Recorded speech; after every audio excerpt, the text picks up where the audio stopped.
Well, welcome to day 3 of the challenge. So glad that you're here. As you recall, yesterday we covered 2 topics instead of 1 because of the snafu. But let me share my screen here. A little bit of a review. We talked about the warped mirrors of appearance and weight loss.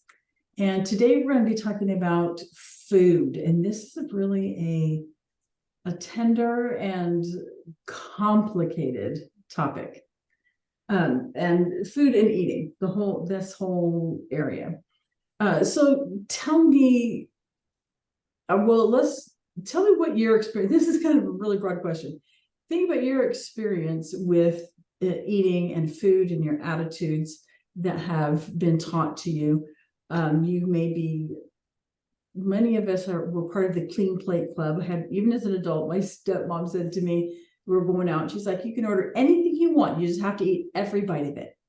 And that was the thinking for quite some time, because you don't want to waste food. But yes, definitely part of the Clean Plate Club. My parents were really good about reminding us only to take as much as we wanted to eat. So mom never dished it up for us. Right. So we dished for ourselves. So that was good, because after you a couple of times eat too much, you do learn, maybe I'll not put that much on my plate. Yeah. But that being said, I have 3 brothers, all younger than me. But when mom would make tacos, for example, she would make the same number for all of us, or for each of us to have, right? And I would eat those as a matter of course. Didn't really need 4 tacos, right? My brothers, yes, definitely did. But so there are those things too. Yeah. It's a double-edged sword, because we don't want to waste food, especially if we live in any kind of food insecurity. But at the same time, it completely disregards any cues from our body about our hunger or fullness. And that's where we end up getting into trouble long term, is that we start eating by thought pattern and by habit instead of by our body's cues. Well, and here in the United States, we eat so quickly, usually, that our body doesn't really have time to give us a cue. Now, in Spain, you start with soup and a salad, and each course itself takes 15 minutes or more, right? So there's plenty of time to know if you're hungry. Yeah. And let's go to the next slide here and talk. So this because what we're talking about plays right into this. And we talked about this a little bit yesterday, that in America, the attitude toward food is that it's fuel. And because of that plays into that, what you're just talking about the speed of eating. And there are a lot of issues with that. One of them being, like you just pointed out, that we don't give our body time to recognize or to send the signals so that our brain can recognize the signals of hunger and fullness. And so it messes with that. But also it just makes food so much more one-dimensional and takes a lot of the real purpose of food away. Another cultural norm is that there are acceptable types of food to eat and amounts of food to eat. And that is a real cultural thing, as far as it's so widely varied from place to place, and from country to country. And we have, America is known for fast food. That's our contribution to the world culinary society, which is not something that's great. But it is just plain as the food is fuel. It's like, just gets food in, gets food out. That's not purpose, be done and move on. And with that, American restaurants also have these gigantic portions. And so it's like the idea that more is better as far as that goes, for your value for your money.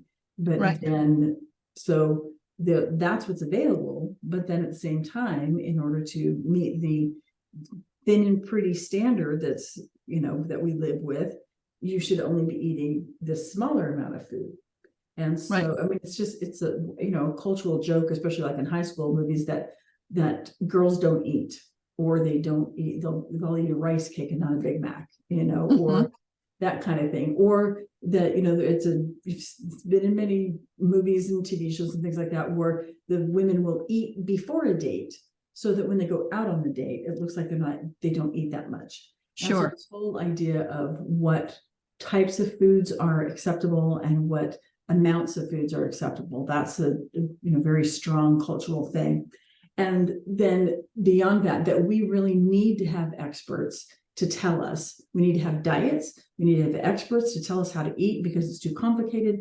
And obviously there's such a problem with obesity that we can't figure it out ourselves, that we have to have somebody to tell us how to do this.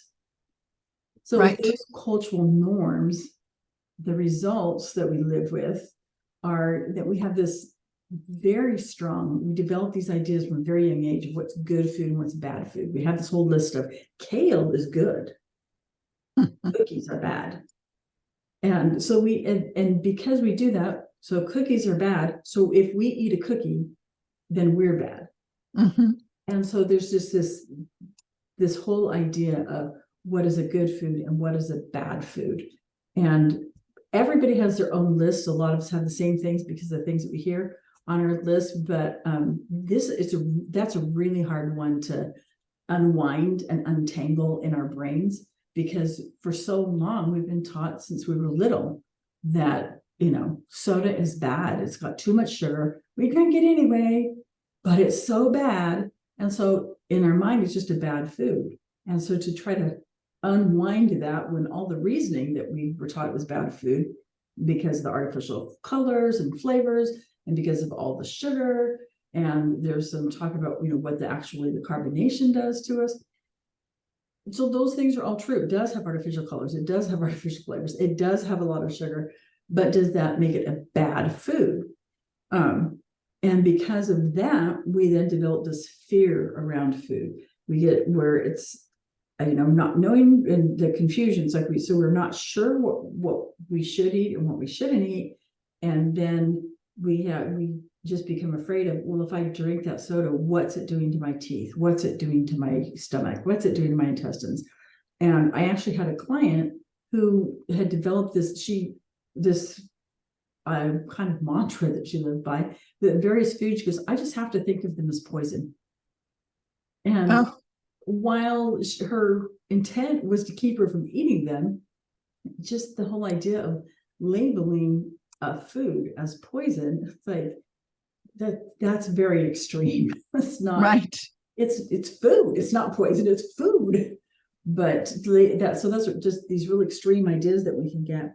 And then we get also this idea that, oh, sugar is horrible, it ruins your gut, it does this, it does that. And so we're afraid to eat sugar. And then what happens to us if we do?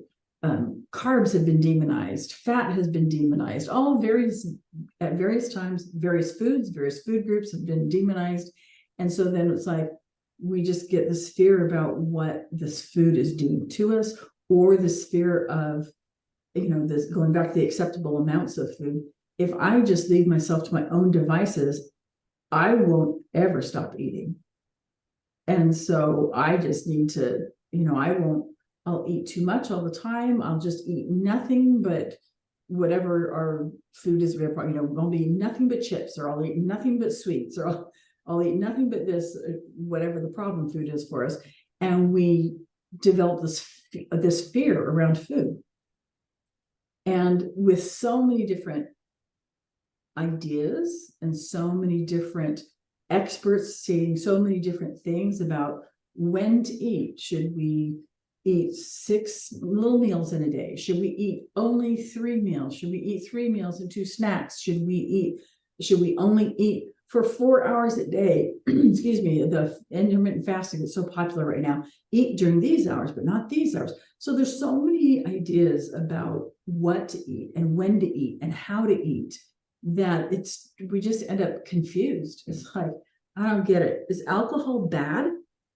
But red wine is alcohol, and they say that there's some good in that. Is coffee bad because it's this major stimulant? But they also say there's some value in that. Is sugar bad, or is sugar okay? Or is it okay to eat at night if I'm hungry? Or should I not eat after anything after 7 o'clock at night? And so there's just this confusion that easily leads us to go, I gave up. I can't, I don't know who to listen to. And then we internalize, or we hear all these various food rules again about what, when, and how to eat. And then when we break those rules, especially the rules that we have set for ourselves, that we have taken in and gone, yes, this is a good rule for me. I'm not going to eat anything after 7 o'clock at night. And then we break that rule. Then we feel guilty about breaking that rule. And it complicates our whole relationship with food and with our bodies. And we may even feel ashamed of it. In the quiz, there are questions about hiding food. And this is one of the things that happens when we feel this guilt or shame. We try to hide what we've eaten. There's Victoria tells a story in our podcast episode, one episode about this, that about a time that she had something happen. I don't remember exactly what it was that happened, but she went to KFC. She lived by herself. She went to KFC and she bought a whole family meal, the whole bucket of chicken, the 4 biscuits, the mashed potatoes, the coleslaw, a whole family meal. And she went home, but instead of going into her house to eat, and she's just acting with the people there like this meal is for her and other people. But then she came and she didn't even get out of her car. She sat in her car outside of her home and ate a good portion of that meal by herself, ate all the biscuits, ate several pieces of chicken by herself, majorly ate more than she needed, but recognizing that after she looked at this later, that she didn't even go in the house. She was so ashamed of what she was doing that she stayed in her car. And we do that and this can tie into the fast eating too. If we're eating something that we feel guilty about eating, instead of slowing down with it and enjoying it, because that's not what we do with things we feel bad about. We just hurry up and eat them and put it out of our minds. And we have this idea that somehow that makes it not as bad if we're just not facing it for very much longer. But the truth of that matter is that it's that eating speed itself, be it because we're ashamed of what we're doing, or be it because we're just in a major hurry, or just because that's our habit, what that does is it causes a stress response in our bodies, because it triggers our bodies our central nervous system to have a stress response, which then triggers the more production of cortisol and insulin, which causes us then to hold on to more of those calories to turn them into fat. And so it's really an unhealthy thing. When we can slow down with food, then we trigger a relaxation response. And that relaxation response puts our digestive system in the best possible state. Now, having a relaxation response is not going to cause us to not have a reaction to dairy if we're allergic to dairy. Sure. But it's going to help our body to be in its optimal state for digesting whatever it is that we're eating. Excuse me. So the benefit of the Mediterranean diet isn't just the food. It's the way they eat the food. Yeah. And that's also a big part. We mentioned it a little bit yesterday about blue zones, the various areas of the world where they have an inordinate number of people who live to be over 100, and they have had this for years. It's not a little fluke. And that's one of the things in the blue zones. There are some similarities. They eat different foods, but there's some similarities to the like the categories the foods fall into, but also it's more of the communal kind of eating and the slowing down and having more joy with their meals and with our food. And now with our lifestyle, that may not be a realistic thing. If we've got, kids that are in this sport and that sport, and we're running here and there and everywhere, unless we're going to have dinner at 9 o'clock at night, that may be the only time everybody's home to sit down together. And so there are obviously some concessions that need to be made, but looking for, even in those situations, what's the best that we can do? What's the best that we can do, food wise, and the choices that we're making with our food, and what's the best that we can do time wise in being able to just relax. The founder of the institute where I got my certification tells a story about one of his clients that he had. He said, he to his clients will not tell them ever not to eat anything. He had one guy who was a businessman and always ate lunch on the go, had 2 Big Macs for lunch every day. And he told this Mark David, the founder of the institute, he said, I'm not giving up my Big Macs. And he said, okay, I'm not going to ask you to, but what I will ask you to do is just slow down with them. Just don't wolf them down, just slow down with them. And once the man did that, he came back, a few weeks later, he was like, I was really surprised because I found out I don't even like them. They don't even taste good. I was going to say, yeah, at that point you taste it and think, oh, they're not as good as I thought. Yeah, and we have these connections. Like for that man, there's some kind of connection with those Big Macs.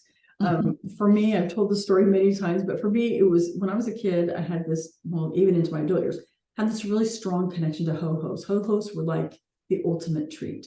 And it went way back because when I was younger, we used to drive across the country every other summer and with my family, because my grandparents on my dad's side lived in Wisconsin and we lived in California. So every other summer we would drive at least that far and often other places as well while we were on the road trip. And before those road trips, my mom would always go to the Wonder Bread store that was, or the Hostess store that was like the day old. Yeah, the day old kind of stuff. She would stock up. And so to me, ho-hos were a part of that. They were linked to those family trips and they had that strong connection. And then also part of the fun was that me and my siblings would play this game of seeing who could, eat the chocolate off the outside and then who could unroll most of it before it broke and they ate it. And so there's fun connection, with my siblings connected to that. And then occasionally if I was out running around with my mom or dad doing errands from time to time, and it was just me and we stopped somewhere and I could get a treat, I would often choose that. And so there's just all these. And then when I had children, I would, do the same kinds of things with them and be, let's see, play the, who could unroll the most kind of game. And so I had these shared moments with my children and with my siblings and with my parents and with my entire family. And I just had this real strong connection. And then once I started, but then, as I got older, I realized, oh my goodness, ho-hos are a bad food. And so it then became something that when I was stressed, I would crave those because it was part of the comfort of those feelings that I used to have connected to them when I was younger. And because I knew that I shouldn't be eating them because they're a bad food, then it started just being, I would eat them. I would either eat them when nobody else is around or I would eat them really quickly and, all of that. And then I thought, no, if I'm going to eat this, I'm just going to own it. And, after I started studying all of this and after I got my certification, it's like, okay, I'm doing this. I read about this guy's Big Mac story that was told. I thought, that's what I need to do with ho-hos. I just need to slow down and I'm not going to disrespect them. I'm going to just have this moment with them, expecting that I was going to fully enjoy it because I was just going to go, you know what? I'm taking away the guilt. I'm taking away the shame. I'm just going to enjoy this emotional connection that I have with these ho-hos. And so once I did that, I stopped and I just really gave myself permission. I realized I don't even like them. The chocolate is like wax. The cake is so stale. And that cream filling is not great. Yeah. Like, these are actually pretty disgusting. And yet they were like my favorite cherished food for so long. And after doing that, it's like, I don't even want ho-hos now. I have not craved a ho-ho in years. And if the times that I do occasionally find myself maybe wanting one, I know for sure it's like, no, it's not the ho-ho I want. So what else, what's going on here? What am I feeling? What's going on emotionally? What's going on mentally? What's going on inside here that's coming out as a ho-ho, because I know that's not what I want. Right. So to slow down, it is a big, there's so many benefits to that. So many benefits to that. So let's look at what the reality is with these. Now that we've got the, okay, cursor, where are you? There you are. The reality is that there really are no good foods and no bad foods. Foods do not have a moral value. Even if for religious reasons, we have a certain health code that we live by, as several religions do, that because, if you're Jewish, is pork a bad food? Pork is not bad. It just is another choice. It's something that you choose to refrain from because of your religious beliefs, but that doesn't make it a bad food. And is our ho-hos a bad food? No, they're just food. It's just a choice. Just another choice. Are there other foods that I may want to choose because I want more nutritional value? Yeah. Ho-hos are not great nutrition, but there's more to food than just nutrition. So it's just, once we can, and this is a really hard one to unwind, because these lists that we have been so deeply ingrained in us, that's really hard to now go, maybe that's not a bad food, and I'm not a bad person if I have it. It's then we can just go, wait, do I want this? Is it going to fill the need that I have? Or do I want something different? And that's such a position of power to be in. And that is where we just let food be food, and we stop making it so convoluted and so complicated. But what is do you have a good food, bad food list?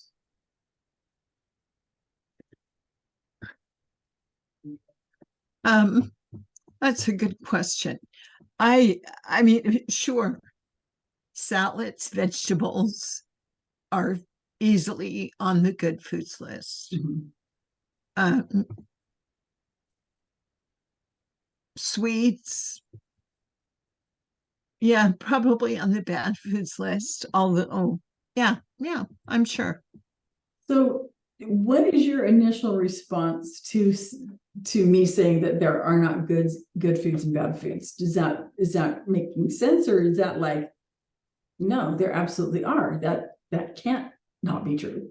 So I think I understand what you're saying. Mm-hmm. When you clarify that obviously there are some that are more nutritional than others, I think I probably need to own that too. Right. So, not that I want food to just be fuel, but my body does need fuel. Yeah. And a cookie isn't the same thing as a lovely salad. Mm-hmm. Right. Different nutrition value. Our body's going to use it very differently, and it's going to respond a lot better most of the time. Right. Physically and health-wise. Yes, a salad is going to be a more nutritional choice, much more, fiber and vitamins and all the good things that are all good nutrients, much more than a cookie. But that being said, what am I trying to do here? Yeah, food is a very communal thing in our family. Mm-hmm. And it's very important. And we have several meals that we each know are what we need to make for that meal, and some of it's more nutritious than others, but all of it's very important to the overall. Yeah, and that's a really good point to make, because when we enjoy a food, the nutritional value of it is different than when we don't, if that makes sense. There was a study that was done years ago. It was, I want to say, two groups of women, one from, it it was either Sweden or Norway, one of the Nordic countries, and a group of, I believe it was Philippines, somewhere in Asia. And what they did is like they wanted to find out, just how enjoyment affects how our bodies process food. And so they gave these two groups of women a typical, Asian meal, and not surprisingly, it was much more enjoyable to the Asian women because it's what was familiar to them. And then they, did blood work and things like that, and they monitored how they responded, how their bodies responded to that food. Their bodies responded to that food much better than the Swedish women because it was very foreign to them, and so their bodies just didn't process it as well. And there wasn't as much enjoyment for them. And then they did this opposite thing. They switched, and they gave the Swedish women a Swedish meal and the Asian women a Swedish meal. And the Swedish women, their bodies digested that better, they handled it better, they responded to it better, and the Asian women not as much. And so they were interested by that, but it's like, okay, well, what about now how more than just, what nutrients are in it, but like the presentation and the texture, and what difference does that make? And so they gave the same group of women, they took the Asian meal and gave it to the Asian women, but instead of serving it like a regular meal, they just threw it all in a blender, grind it all up, and gave it to them. And their bodies did not respond to it in the same way, even though it's the exact same nutrients, the exact same foods, their bodies responded to it in a different way. Same thing with the Swedish women. They took the meal, ground it all up, gave it to them, and they didn't respond to it the same. So there's a lot to be said for how much enjoyment matters. And so like with your family meals, now here's dish A that has great nutritional value and everybody loves it. Yay. Here's dish B, not as nutritious, but everybody still loves it because there's so much emotion tied to it. Joyful times with the family, it means family gathering, it means connection, it means fun, it means all of these things. And so just that attitude toward that food is going to help our bodies to respond to it better and to use it more effectively. That, like we talked about the stress and relaxation response earlier, when we feel stress around a food, our body's going to have a difficult time with it.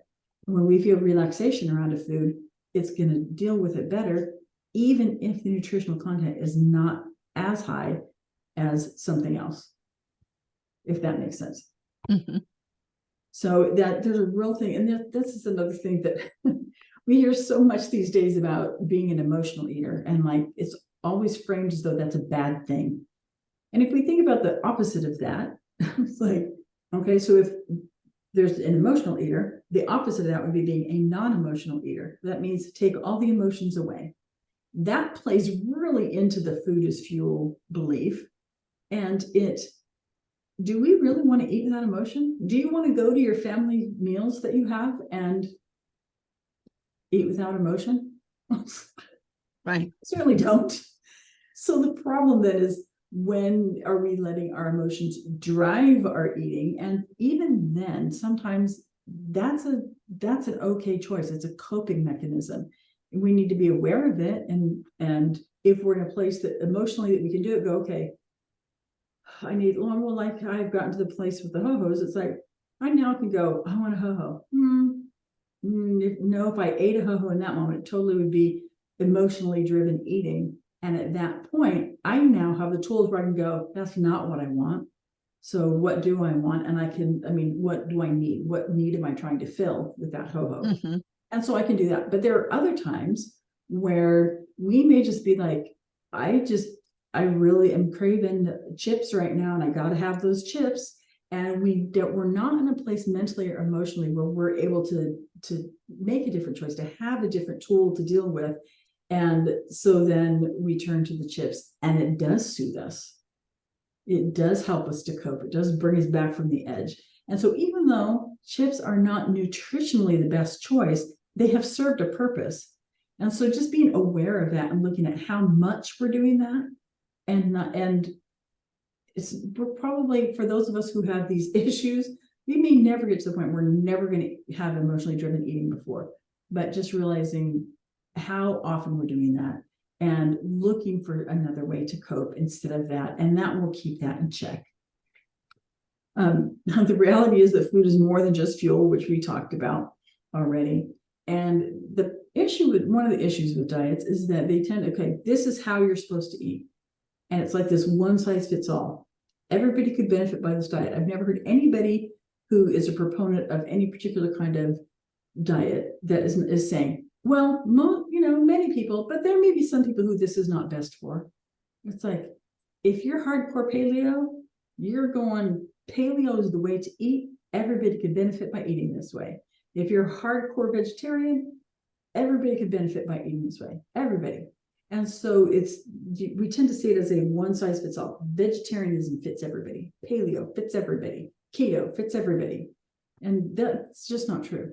There's no one size fits all. And particularly too, our body changes. There may be a period of time where we do really feel drawn to eat a plant-based diet. And so we do that for a while. And then maybe 10, 15 years even. But then we start feeling like, oh, things just aren't quite the way they were. I had another friend who, she was not 100% vegetarian, but very close to vegetarian. And then she had some health issues, and the doctor told her straight out, you have to have meat. You have to. This is what your body needs right now. This is the particular kind of protein that your body needs, and it comes from meat. You need to eat meat. And so her body's needs changed. And so if we're ascribe too much to one particular type of diet, we don't leave any room for our changing needs of our body. Something very simple for many women is like drastic changes from non-pregnant to pregnant, and then to non-pregnant again. Our dietary needs change so vastly. And sometimes even more subtly, if we're, going along, lifing along, and we have this regular diet that we have established, and then before we have any other symptoms, our body starts changing. It's like, I am just not hungry. I'm not very hungry. And if we just ignore that signal and go, but you know what, I have to eat anyway. And then, next day or two, we end up sick. It's like, we have subtle signals that our body gives us before a full-on illness hits often. Then if we're not paying attention, we can just run right over those signals and not see what's coming, or not do it as early as we could. And so just learning to listen to the changing needs of our body. Obviously, if we're at a time in our life where we're really active, our body's going to need more calories. It's going to need more energy to work with. If we're at a time in our life where we're living pretty sedentary, we're not going to need as much food to keep us going. And so just sometimes even day to day, our body's needs can change as far as what the fuel level is, what the calorie level is, what the energy level is that we need from what we're taking in. And then we talked already about that stress response and relaxation response that touches on so many different areas and has so many different benefits or pitfalls, depending on which, if we're going to the stress or the relaxation response.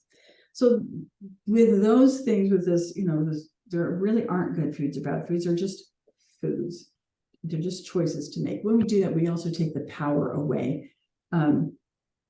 We all know the feeling of, oh, I need to stop eating this. I am not going to have this anymore. And then obviously, what's the thing that we want more than anything?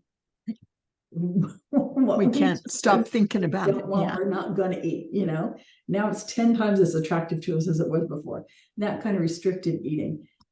Because when we say, I'm not going to eat that, what we're doing is we're putting it on our bad food list because we're not going to eat that. And now, all of a sudden, that's what we want more. If we can go, it's not a bad food. Sugar is not a bad food. It's just a food. When we do that, we take its power away, and then we can go, oh, do I want a cookie? Yeah, I want a cookie.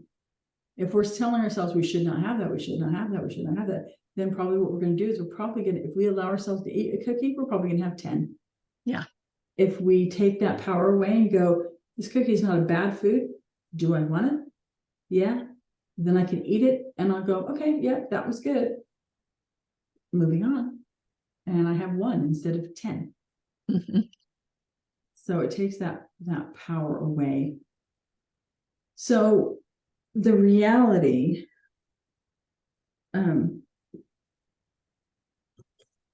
because of all these things, we think we need the experts. We don't really need the experts. What we need to do is to learn to listen to our body and to trust our bodies. I was really surprised as I've gone through the process myself of working through these things.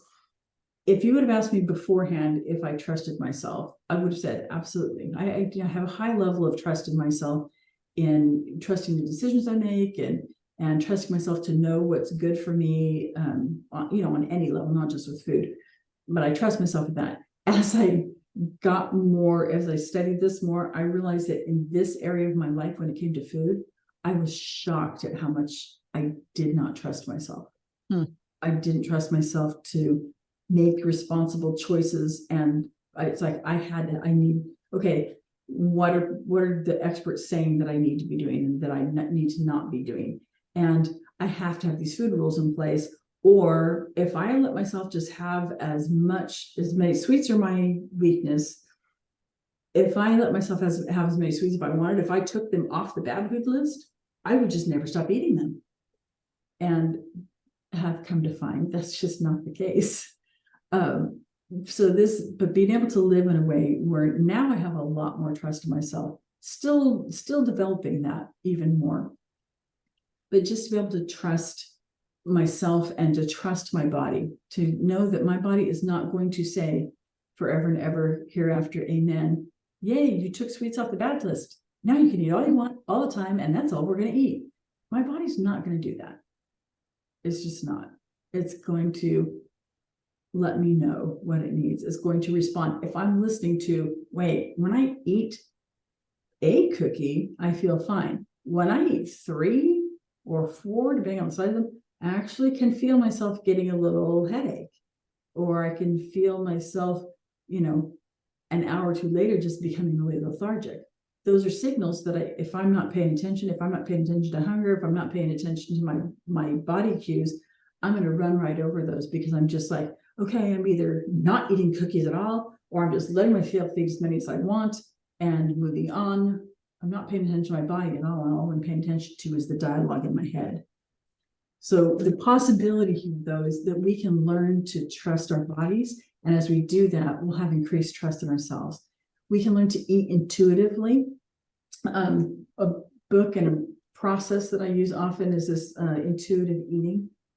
It's there's 10 steps that are intermingled that have to do with, stop listening to the food police and recognizing our hunger cues, recognizing our fullness cues, things like that. We can really become intuitive eaters.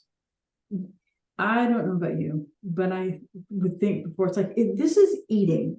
It's eating. It shouldn't be so hard. It shouldn't be so hard to figure out what I'm supposed to do. It shouldn't be so hard to figure out what I'm not supposed to do. It just shouldn't be so complicated. It's eating. I have to do this to survive. It shouldn't be this complicated. When we learn to eat intuitively, it's not complicated. We can look at a Thanksgiving meal and not feel like, oh, it's Thanksgiving, now I'm just going to eat everything and be miserable after. We can go, oh, yes, I'm going to enjoy the turkey and the stuffing and the mashed potatoes and all the things. I'm going to enjoy them, but I'm going to enjoy them in a way that still feel good afterward. Right. Yes, I can have a piece of pumpkin pie. I'm not going to not have pie, but I'm not going to tell myself that I shouldn't. And so that when I do, I feel guilty, or that when I do, instead of having 1 piece, I have 4 pieces.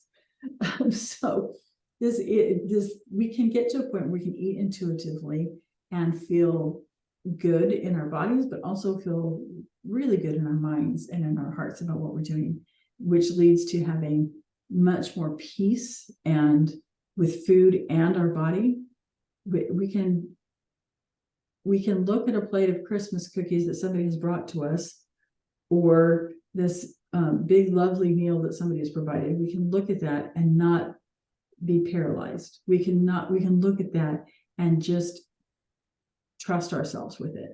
We can just be in the moment and enjoy the time with the people that we're with, and have some of the food or not have some of the food, depending on what we feel like doing.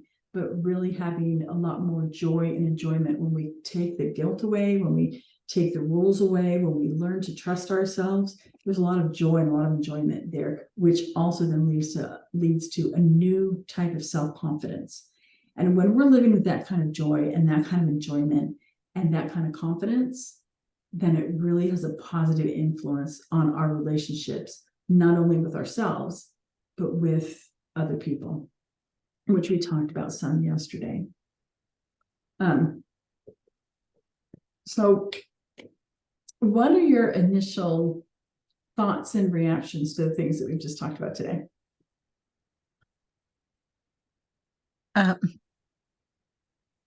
Yeah, so I do find myself stress eating, right? So you've helped me realize that emotional eating is not a bad thing. Stress eating, not the best motive for eating. And not the best way to enjoy my food, because I do tend to eat it pretty quickly and then think, well, what good did that do? But as I age, I certainly do see the wisdom. I enjoy Thanksgiving, for example, much more than I used to, because now I feel good after the meal too, right? Yes. I know what I enjoy. And I guess I just need to get in a place where I apply that to each of my meals, where I fully enjoy a reasonable amount. And it's a process. I mean, right. These are things, all of these things, we didn't learn these things overnight. And so giving ourselves just a ton of grace, because we're not going to unlearn them overnight. Years ago, when I had gone to Weight Watchers and gotten down to my goal weight, one of the things that surprised me the most in that process was how much it's like, I get all the education and I'm just like, okay, I know this is what I need to be doing, but it was habits. It's like old habits are not easy to overcome, especially when they're just tied to thinking that we have never thought to challenge before. And if we just focus on changing the habit, then that may be doable. And this doesn't just apply to food and eating, it applies to everything. If we just focus on changing a habit, that can help us toward where we want to go. But at the same time, if we don't examine the thinking that developed the habit we're trying to break in the first place, then we're very susceptible to just returning to our old habit that we didn't want. Because all of us we all do things, we live in a way that we have learned is effective. And so if we are eating in this way, we've learned somehow, somewhere along the line, that this is an effective way to eat. We've learned that food is something that's effective for dealing with stress. And it is. When we're stressed and we eat, it does. We get the dopamine hit. It does work. If it didn't work, it wouldn't be a problem. But so it does work, but it doesn't address the issue. All it does is it just puts a Band-Aid over that moment of stress. And so then looking at that going, okay, I'm stress eating.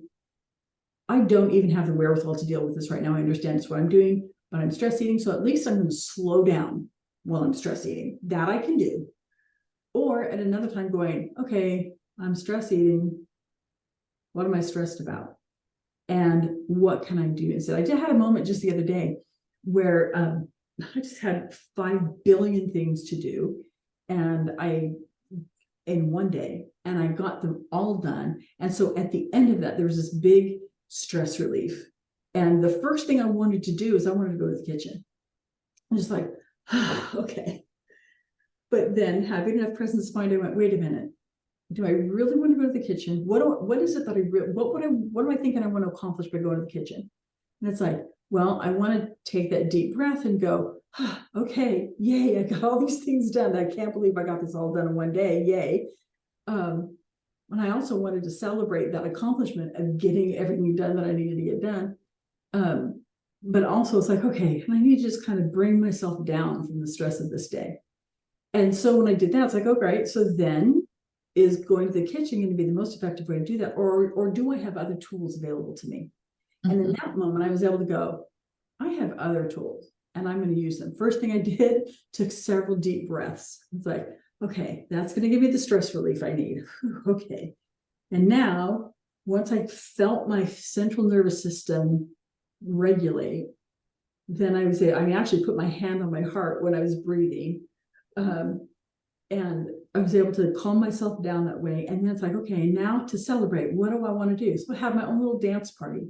So I was able to take that moment and, talk myself through, wait, is that what I really want? And so sometimes we're going to have the wherewithal to do that. And other times we're not. And that's where this comes to give ourselves grace. We did not learn overnight that food is a good tool for dealing with stress. We didn't learn that overnight. We've had decades of practicing dealing with stress with food.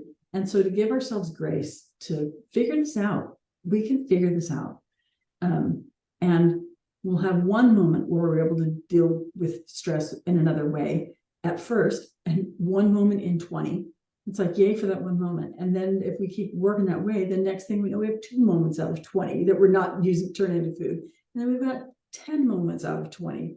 And then pretty soon after we've done this for a while, we have only 1 moment out of those 20 that we actually go, nope, going for the cookies. And so it's just that giving ourselves grace that we need and allowing ourselves to experience the journey and not expecting ourselves to just, now that we know better, fixed. Now we are changed. Right. So good stuff. Good stuff. Any other questions or comments? I don't think so. Thank you. Okay. So tomorrow we will be talking about health and fitness, the warped mirror of health and fitness, because that has been really damaged as well by diet culture. So that's where we're going tomorrow. Thanks so much. Thank you. Take care. Happy to be here with you. Thank you. We'll see you tomorrow. Take care. Bye-bye. Bye.